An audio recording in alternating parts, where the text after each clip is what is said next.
Hello friends, welcome to my channel once again.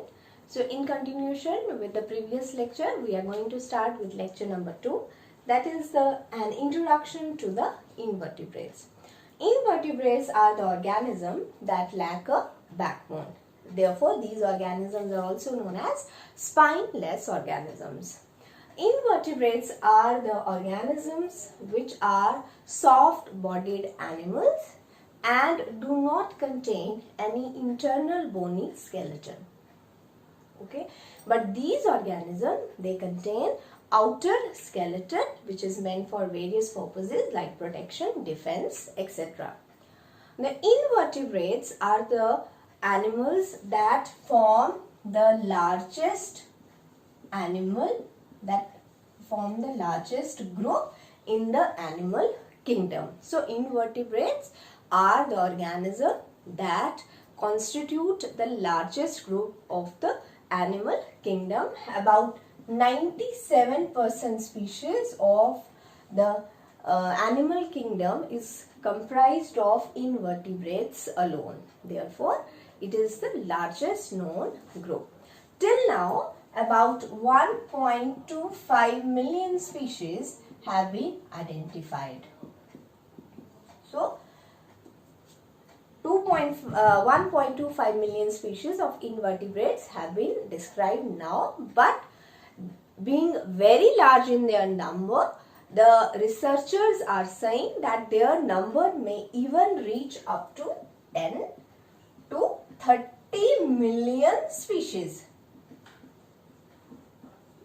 So, their number can even increase up to 10 to 30 million species, which is very large as compared to the number of the invertebrate species, which is lying in between 66,000 number. So, therefore, it is the largest group of the entire animal kingdom. So, it means that these are the highly successful organisms on this earth. So, it means that they should have some peculiar feature which is making their survival so very good on this beautiful planet. So, let's take a look on their some peculiar characteristics. What are the features of invertebrates? Number 1, invertebrates are known for their diversity. Invertebrate species are highly diversified species in terms of their shape, size, body forms and many other things. So, being so very diversified in all these morphological aspects, they are the most successful surviving organism on the earth. Some of the species, they bear unique structures like tentacles, spines, and some of the species contain silk spinning glands as well. So, diversification is one of the biggest criteria, it is one of the biggest parameters which is responsible for the success of these invertebrate species. Second parameter for their success is that they are having a worldwide geographical distribution.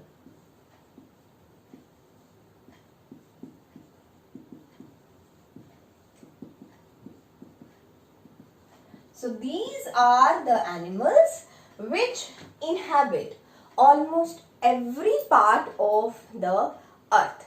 They can be found in hot thermal springs and they can even be found on the frozen grounds of Antarctica as well. So, they are having a worldwide geographical distribution. So, it means that they have adapted themselves in almost every type of conditions, whether it is in terms of temperature, heat, pH, salinity. So many factors are being involved in their adaptations. The next point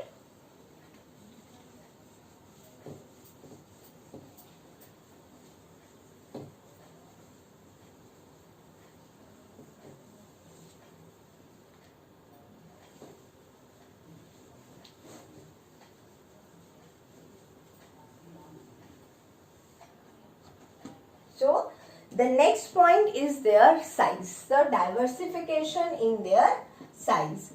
These organisms can even bear microscopic size, which are very small in size, and they can even reach up to the size of about 18 meters long. So they also show a great range in terms of their size, from microscopic organism to the organism which can even attain a length of 18 meters long.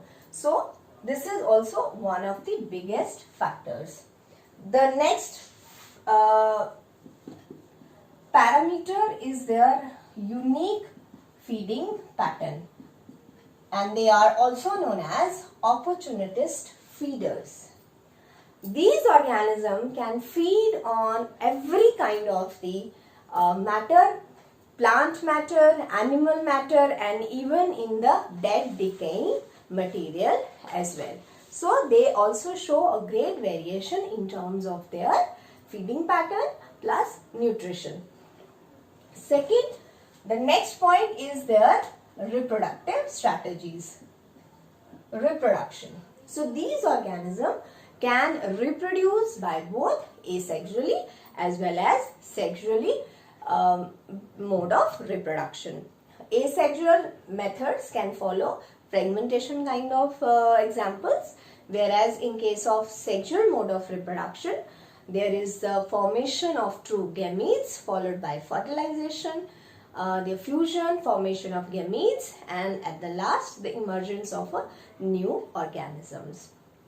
So the reproduction is also one of the main feature. The next feature is their, which is very unique, that is their social interaction behavior.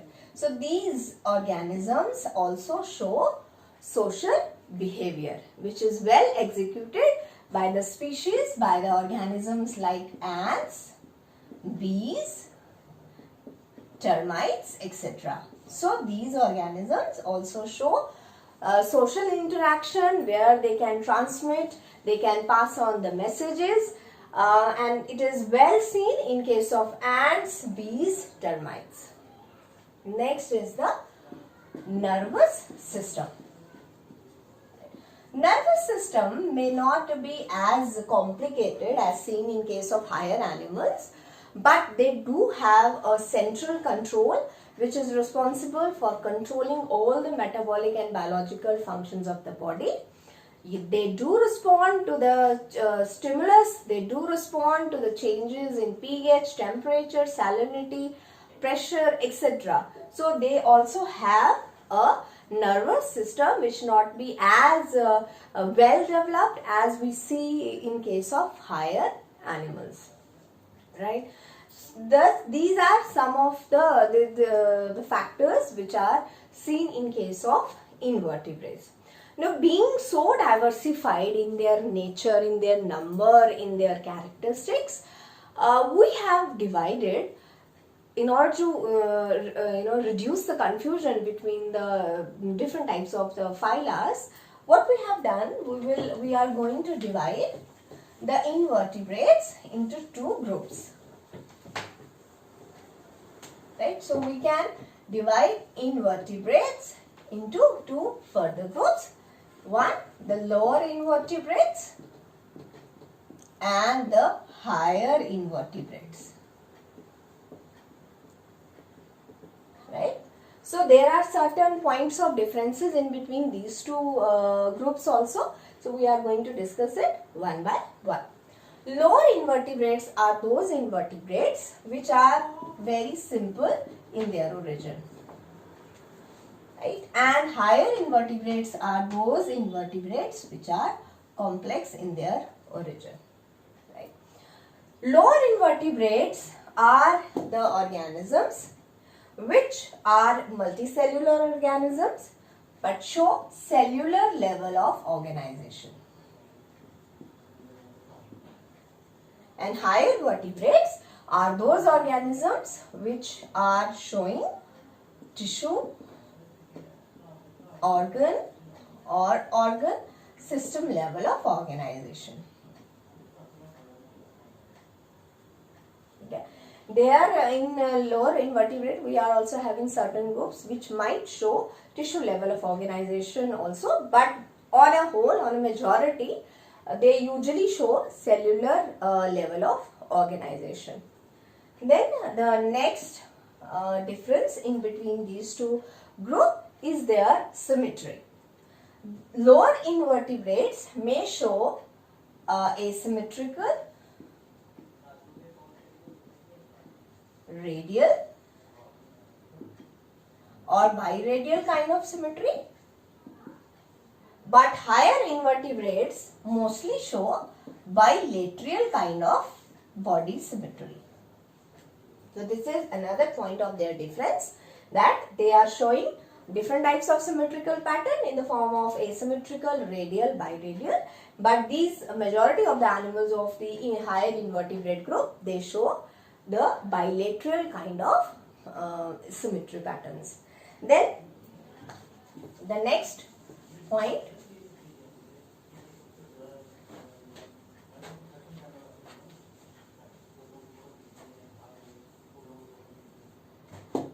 lower invertebrates are diploblastic in nature. That is, they show the presence of only 2 germ layers, and higher invertebrates are triploblastic in nature. So they possess all the 3 germ layers, right? So therefore, lower invertebrates do not show the presence of a true coelom.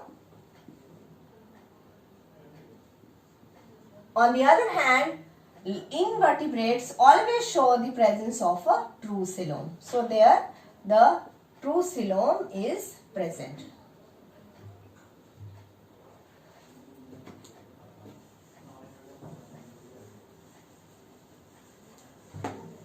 Here true coelom is absent in case of lower invertebrates, and in case of higher invertebrates right. In case of lower invertebrates, there is no separate mouth or anus. Right. So there is no separate mouth or anus, but here proper mouth and anus are present. Right. So in the lower invertebrate, there is no proper mouth or anus, but in case of higher invertebrates, proper mouth is present. So on the basis of all these comparisons, differences, we have divided the whole invertebrate phyla into 2 major groups, lower invertebrates and higher invertebrates. Lower invertebrates includes the phyla like Porifera,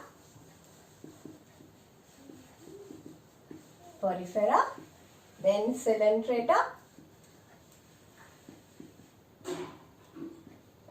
They include Coelenterata, they include Platyhelminths, they include Coelenterata, Platyhelminths and nematodes.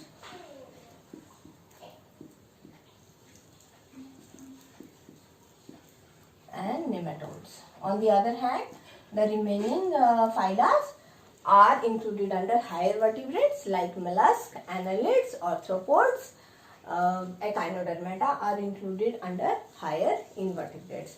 So on the basis of these comparison, it is easier to divide the invertebrate species into 2 major groups.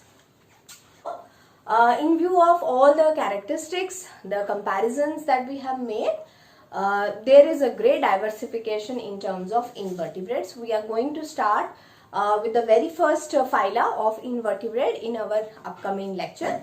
I hope you like this video. Please like, share, comment and subscribe my channel for further notifications. Thank you very much.